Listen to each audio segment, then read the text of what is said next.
Hi friends, Joey here. So listen, I'm new to YouTube as far as a creator, and if you're seeing this video and have no idea who I am, you are not alone. So just a little bit about me. I'm an intuitive psychic and medium. I'm also a tarot reader. I am spiritually awakening, and it's been happening for a few years, but really intensely the past year or so. So I've been tapping into my spiritual gifts just in meditation and prayer. I've been really feeling like I need to start this YouTube channel, and I'll know the reason why in the future. So I started this YouTube channel, but I'm not exactly sure what I want to do with the YouTube channel. I know I did some of the funnier, I tried some of like the oracles and number cards, or those short videos. I did some of the gay tarots that were pretty funny, kind of jokey. But when I was doing those gay tarot readings, a message actually came through, and I'm a more serious minded person, although I do like to laugh. So I don't know, maybe I'll do some of the funny ones, the joke ones, but then maybe I'll do some serious ones because I'm new to tarot. I did the courses by Sal Jade. She's really phenomenal. But I've always been interested in tarot all my life. I just never pursued it because of religion and stuff like that. I was told it was evil, so I shut everything down. But now that I'm awakening, I'm turning everything back on. So I've always loved tarot. Even when I was going to church and everything, I still would believe I was a Scorpio. I would still look into the zodiac. It was like my little Scorpio secret that I was into this new age stuff. So I'm thinking I'm gonna give it a try. What I did this afternoon when I was practicing was I did some practice reads for collectives where I broke down the zodiacs into the four groups, the four elements. I did one for Earth, and then I did water. And you know what? Those readings, they came out, they worked out. Like there was a really cool, positive, like real message. So I'm going to try that today. Sorry for going on for 2 solid minutes. Let's see how this goes. I'm going to do this reading and just ask for guidance. Whatever message comes through is for the collective's best and highest good. We trust that.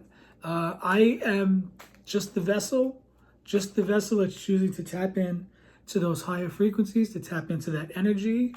This is fun, but also, I'll be honest with you, years ago when I would watch YouTube videos that were Scorpio readings, guys, they used to really speak to me. I'm going to tell you something. There's the guy, what's his Sal. His name is Sal as well.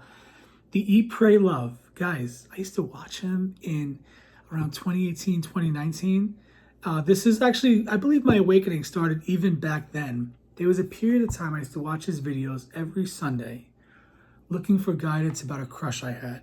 Clearly that was a disaster, but in so many of the videos, he would say that there's a Capricorn coming to you from another state. There's a Capricorn that'll be moving to you. Oh my God, guys, would you believe a few years later, it was a Capricorn? My first and last long-term gay relationship, because I came out late in life, guys, so I haven't really dated much. But my first and last relationship was a Capricorn that came all the way to New York and then moved with me to Alabama. He's from the Midwest, but was living and probably still is living in Seattle. So I'll tell you what, I know I've done some of the funny videos about the bad gay relationships and the jokes and all that, but I have gotten a lot of guidance from tarot. So I take it seriously. That whole story was to say, hey, I take this seriously. So whatever comes through is for our best and highest good. Let's start with the Aquarians, because the crush I was seeking guidance on was, and probably still is, if he hasn't died yet. I doubt he's dead. He was a young guy, younger than me. I'm sure he's still alive. But yeah, he was an Aquarius, or is an Aquarius. And my rising sign is Libra. That explains why I'm such a people person. And that also explains why I cannot make a decision. I'm very, very... decisions are hard for me. In Vedic astrology, my main sign, or my sun sign, or whatever, I don't know if it's different in Vedic, if they call it something different, but I learned from Joni Petri that apparently in Vedic astrology, I am a Libra. And I know from what she's explained, that's really the more accurate one. But guys, I so identify with Scorpio.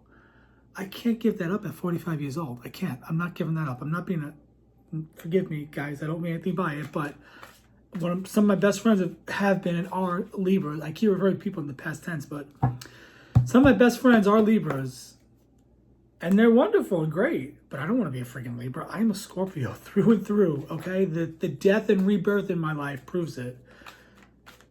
All right, so let's do this general reading here. Let's see what should we do. What does the collective, the air signs, the Aquarians, the Gemini, the Libras, what do they have to look forward to? Let's do the first quarter of the year between January 1st and March 31st. Okay, all right, guys, listen, I'm not going to lie to you. It's not starting out that great. You got a 5 of Pentacles. My apologies. It might be a little bit rough, but remember, you got 5 Pentacles. You might have a little bit of a loss, but you got 5 Pentacles. Hang in there. This is a general reading. Here we go. Now you got the Queen of Pentacles. This is you. You suffered a little bit of loss, but you tapped into your earthy, feminine energy, the wife and mom that runs the household, gets everybody where they need to be, does the food shopping. My mom was a whiz at that stuff. I don't know how she did it all those years. You got to tap into your Queen of Pentacles energy. Remember, you're earthy, you're savvy, you know what you're doing. You had a little bit of a loss. You're going to pick things back up, tap into this divine feminine energy, get your finances on track. See, here we go. Now you got the 6 of Cups. Now you're stabilizing a little bit. Now with the 6 of Cups, this is emotional stability. So I think what will happen is whatever happens early on in that first quarter of the year where you have a little bit of a loss, you stabilize yourself emotionally. You tapped into your Queen of Cups. You got a little stable. Aren't those little kids cute? You got emotionally stable, and you're ready to take on whatever comes next. Okay, so here we go. Now, what's happening again is because you guys are air signs, you're always in your head. This is more conflicts and more battles. I'm going to say probably whatever the loss was might involve another person because we have the Queen of Pentacles and now we have a Knight. Remember, Knights are young. Sometimes they're under 30. They're brash. They're bold. Maybe this person spoke their mind, got in your face, a little too close for comfort. Whoever this Knight is, this 5 of Swords, just know that these conflicts and battles, these are in your mind. Let it go. It could be that you're beating yourself up for what you think is a bad money decision, but it's not, because everything's a lesson. Everything in life is about learning. So don't get in your head. Don't beat yourself up. See, here we go. These air signs, you guys are back in your heads again. Now, this is good, though, because you went from the 5s where you had a lot of conflict and battles. Now you sorted yourself out. You have your 2 options, and now you're going to make a decision. And remember, this is for the air signs. This is for Gemini, Libra, and Aquarius. 6 of Swords. You guys are really in your head. Look at that. Now, remember, 6s are making stable. So you made your decision, and now that you made your decision, you're moving past the old story. You see how the guy is, it's a little bit of a dark card, kind of, well, it's at night, which shows that you have these things weighing on your mind at night. I wonder if anybody catches this video, do me a favor, Aquarius, Gemini, Libra, and then specifically mention it to me, and I'm going to send you a prize at some point. But if you are, well, you could be lying to me. My New Yorker just kicked in and said, anybody could say that this is true and be lying to me.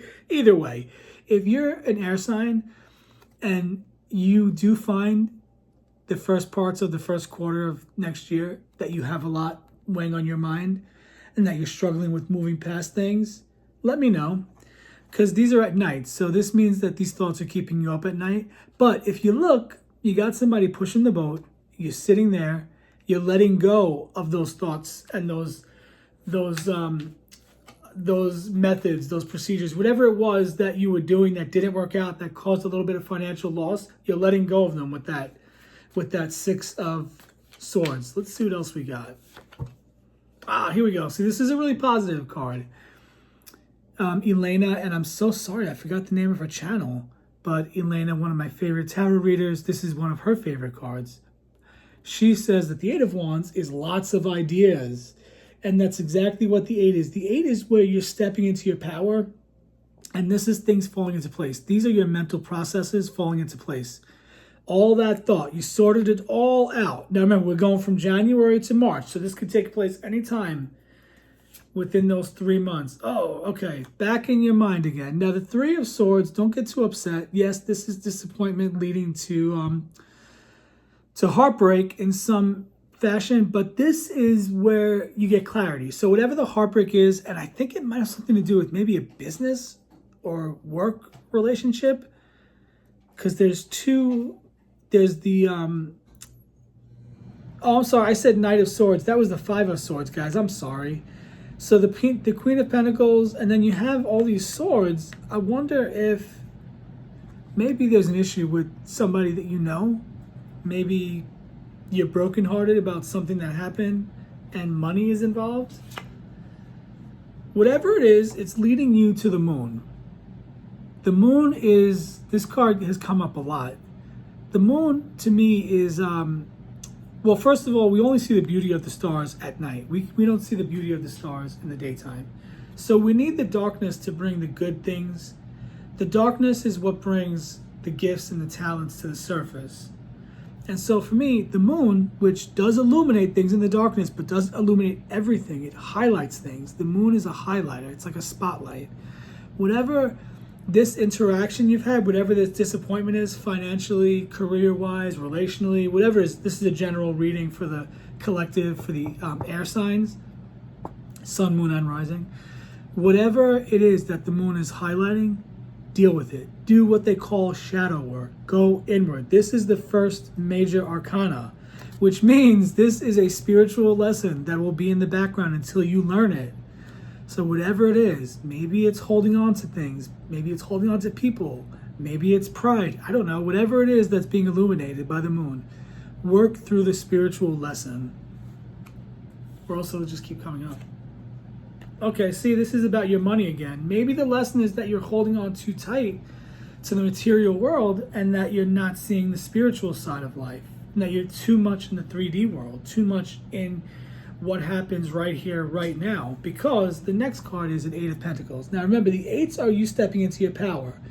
This is you gaining your financial traction through practical past successes. So this is you remembering what you did in the past that worked, tapping into that, and now you're going from a 5 to an 8. You're building your pentacles back up. Remember, 8 is the number of wealth.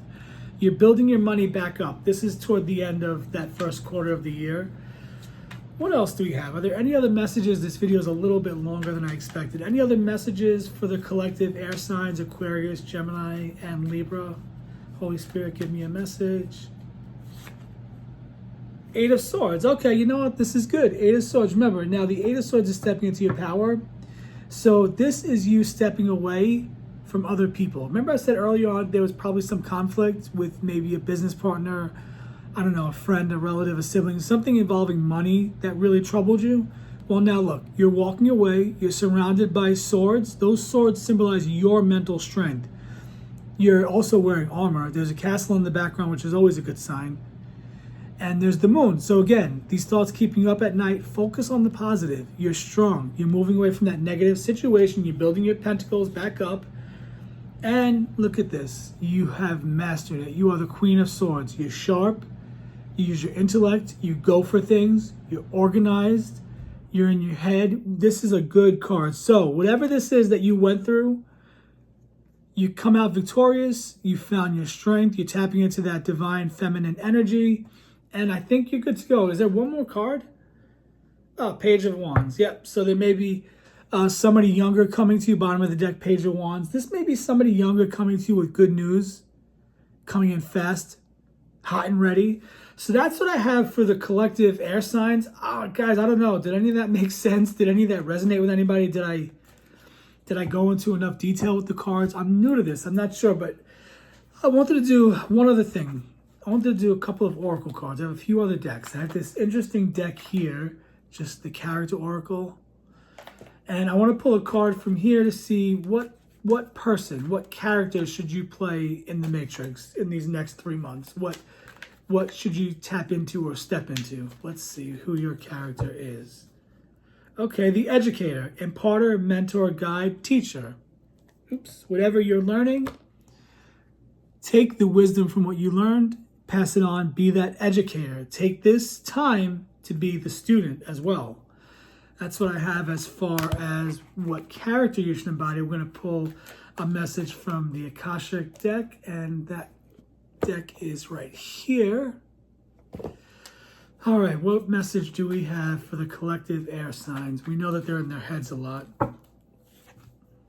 Warrior spirit, relentless commitment to challenges, approach life as a personal battle, here to you.